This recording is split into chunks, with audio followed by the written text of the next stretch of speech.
Well, in the summer of 2008, my daughter came home, my youngest came home from college with a digital camera. She came home for the summer, and I had never, ever been interested in photography. I was a tile maker at the time, very much immersed in ceramics and um, making my own glazes and mixing my own clay bodies and doing all kinds of things with clay. And something clicked, and I couldn't tell you what it was, but I got interested in what she was doing with that digital camera. And she began to teach me how to use it. And as the summer progressed, I just fell head over heels. And literally, I have not fired a kiln since that summer. And I've just been immersed in photography ever since.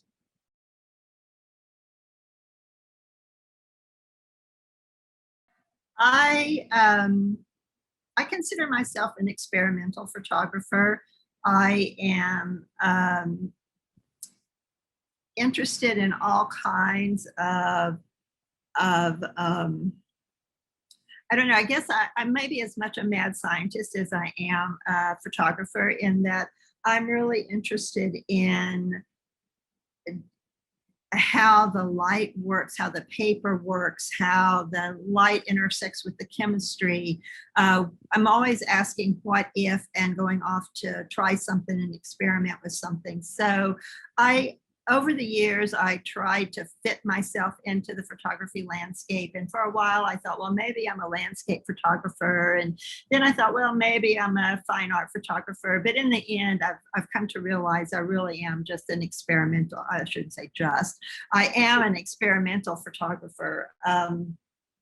Just and my work is very abstract, typically, often non-representational, but it is all about exploring the medium and latching onto what catches my eye.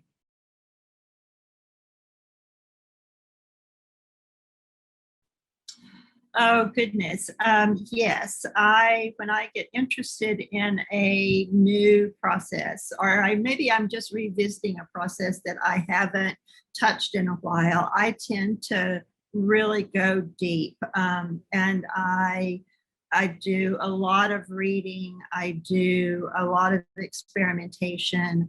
I I try to conduct experiments in a very methodical fashion. I'm only so good at it, though, because I will start out to be very methodical, and then I will get interested in something, or something, what I've done will catch my eye, and all of a sudden I'm off on some riff that is not where I was headed at all. And so I can't claim to be really great as a methodical researcher, but I do spend a lot of time looking at other work in the same field. For example, one of my kind of signature techniques is a technique called chemograms.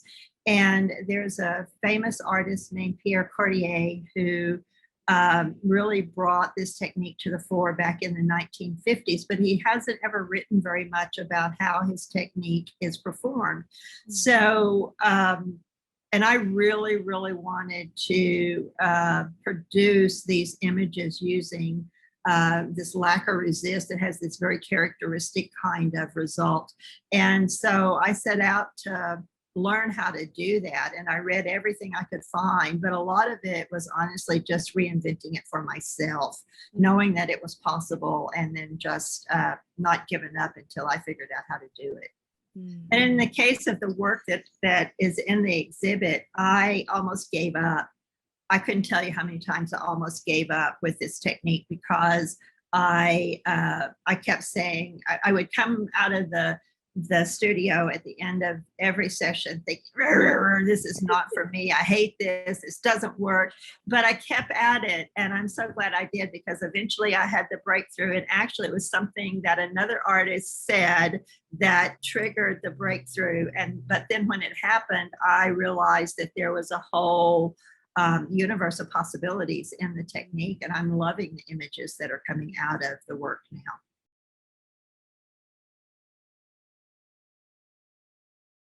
Um, Well, I have been teaching for a number of years now, probably close to 15 years, an introduction to photography class at the local library. So um, I teach my students about composition. I teach them about how to frame their photographs.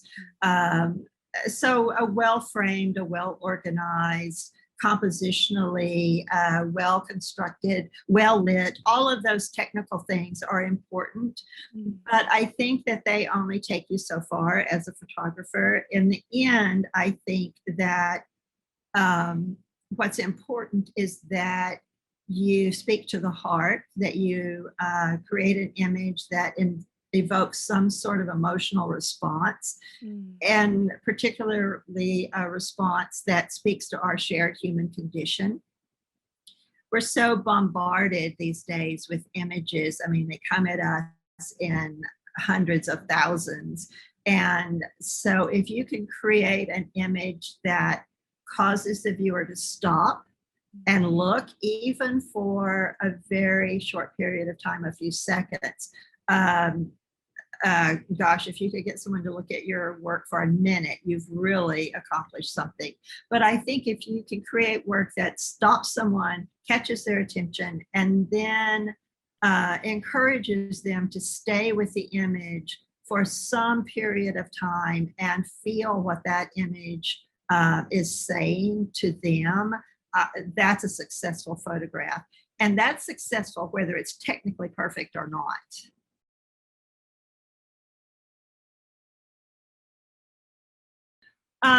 Well, actually, these particular images, I am using a camera, but I'm using it in an unusual sort of way.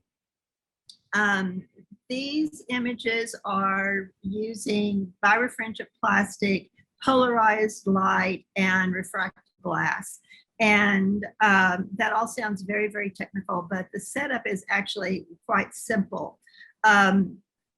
So you need a polarized light source, and without going into the science, because I wouldn't be able to go into the science, I can tell you that your laptop screen, your tablet screen, your phone screen all emit polarized light. So in my case, with these images, I'm using an iPad with a PowerPoint presentation displayed, and the PowerPoint presentation is just a blank white page. And so that's my light source. My birefringent plastic is, again, without going into the science, birefringent plastic has the capability to break a light spectrum into multiple light spectrums. And that property comes about generally from the manufacturing process, particularly when plastic is extruded. So my birefringent plastic is the lid from a blueberry container. So very low-tech piece of equipment. And then I have a couple of pieces of glass that I use. And I use the glass. I could make images just with the polarizing light and the birefringent plastic, but I think I add visual interest when I throw the glass in as well. And the two pieces of glass that I use most typically, one is a lovely large vase of Czech crystal. And it's precious to me because of the images I produce, but also because of its history. A few years ago, I was doing a project in the Czech Republic, and I was traveling there every few weeks for a couple of years. And I would, every time we were there, I would lust after these lovely pieces of Czech crystal, but I never wanted to have to lug it home on the airplane because they're big and they're heavy. And so a colleague of mine, unbeknownst to me, lugged home a piece of Czech crystal and gave it to me for Christmas. So that vase is really precious to me, and it makes these wonderful images. The other piece of glass is something that I picked up in a garage sale, and I paid, I think, $1/4 for it. And I have no idea what it's meant to be used for. It's just this hunk of glass, but it has these wonderful properties of refracting light. So The way I go about this, I have the laptop screen, and then I put in front of that laptop screen that piece of birefringent plastic. And then I have the glass in front of that, maybe propped up at an angle or turned at an angle, just kind of a pile of glass there. And then I use my camera with extension tubes that allow me to get really, really, really close, like sitting on the glass practically, with the camera. And I'm taking these very close-up shots. And the result is these images that are just color and form and shape. And I find them kind of endlessly fascinating. Well, in fact, that's one of the things that really appeals to me, is that mystery, because, you know, a camera by definition captures what it sees. I mean, literally captures what it sees. And yet you would never look at these photographs and read them as this stack of plastic and glass. I mean, they just don't read as what they are. They read as something very mysterious and not easily explained. And I love that about them.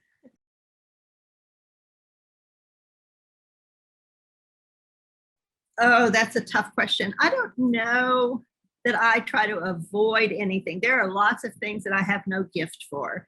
I have no gift for product photography or portraits or food, or there are any number of things that I have tried to photograph and just said, you know, that is rubbish. So it comes down to, I think,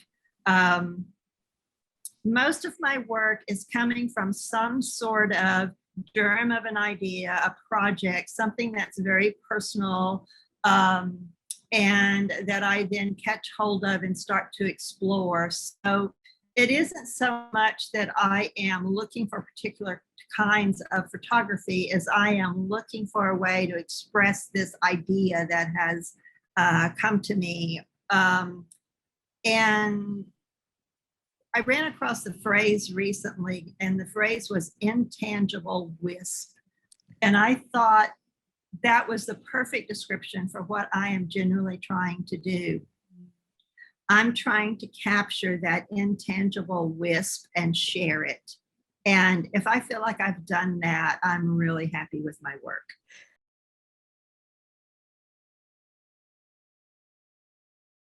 Well, I'm an introvert by nature.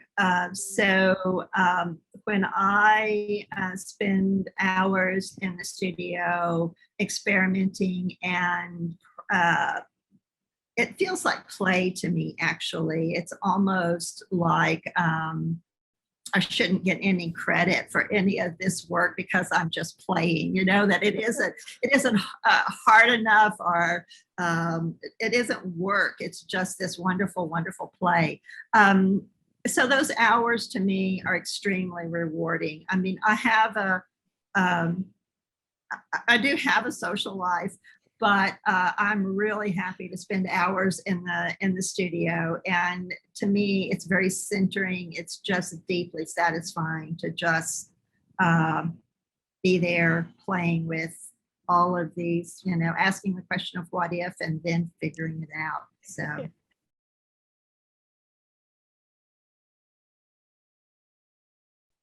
Oh, goodness. I think that as someone new to the space, you should study, you should look at other people's work, you should listen to what other people tell you, listen to their advice, listen to their wisdom. But in the end, you really should listen most intentionally and most powerfully to your own voice, to your own true self, trust your path, trust your heart, trust your intuition, and run with it.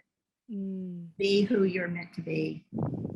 And the only value in comparing yourself to someone else is if you can learn something from it, then take away what you learned. But comparison for the sake of trying to decide if you're good enough, or, you know, whether you've earned a right to be, I mean, it took me forever to even use the word artist.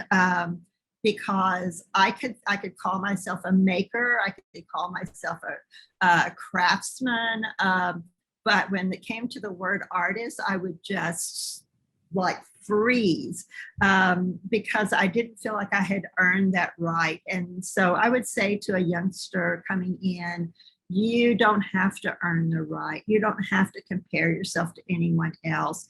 You are an artist. So just do it, do the work, and trust yourself, trust your process.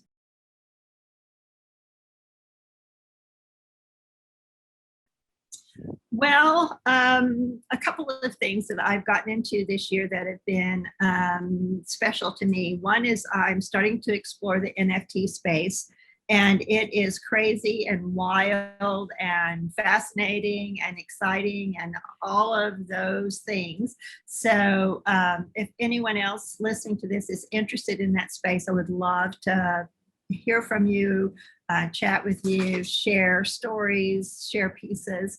And then the other thing that I've been doing this year is I started producing my chemograms on aluminum in a very, very large format aluminum pieces. And the nature of the chemograms and the nature of the aluminum just seemed to me to be a marriage made in heaven.